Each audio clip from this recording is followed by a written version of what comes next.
Good morning. So bank Nifty 97 points gap up open झालेलं, flat to gap up. आणि मार्केटकडे जे आहे ते एस एल काल मार्केट स्लाइटली साईडवेजच होता. तो मार्केटकडे जे आहे ते दोन्ही साईडला एस एल आहेत, पण मार्केटने जे आहे ते फर्स्ट कॅन्डलमध्ये 200 पॉईंट्सपर्यंत जे आहे अपसाईड मोमेंटम दिली आहे.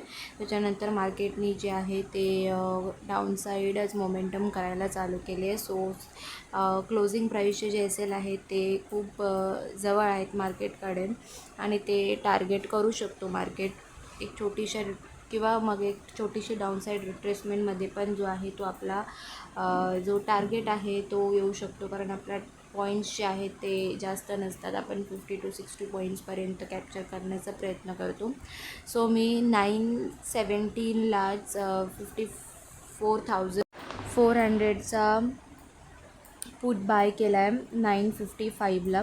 सो ट्रेड घेण्याचं रिझन हेच आहे की मार्केट खूपच छोटा गॅपअप ओपन झालेला. सो म्हणून मी अपोजिट टू ओपनिंग क्लोजिंग प्राईसचे एस एल टार्गेट करण्यासाठी ट्रेड घेतला आहे.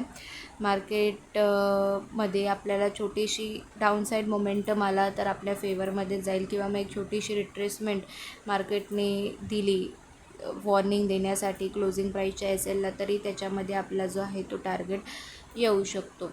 सो ह्याच रिझनमुळे, आणि वरच्या साईडला मार्केटने एक तर गॅपअप दिलं आणि त्याच्यानंतर 200 पॉईंट्सपर्यंत जे आहे ती अपसाईड मोमेंटम दिली. सो वरच्या साईडचे एस एल आहेत ते मार्केटने त्यांना वॉर्निंग दिलेलीच आहे, आणि त्याच्यानंतर एक डाऊनसाईड मोमेंटम करण्याचा प्रयत्न करतो आहे. सो त्याच्यासोबतच आपण बसलेलो आहोत, आणि आपल्याकडे एस एल पण डाऊन साईडला आहेत.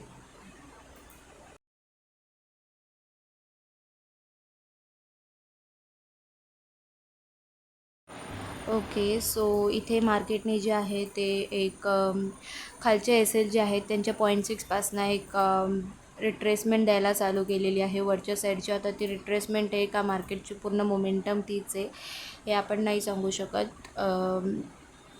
म्हणून आपला जो थोडा बहुत टार्गेट आलेला आहे 30 पॉईंट्सपर्यंत तो मी बुक करणार आहे, कारण काल पण आपला लॉस झालेला, आणि आता आपण एवढी रिस्क नाही घेऊ शकत. मार्केट खाली आला तरी आपण परत ट्रेड करणार नाही आहोत.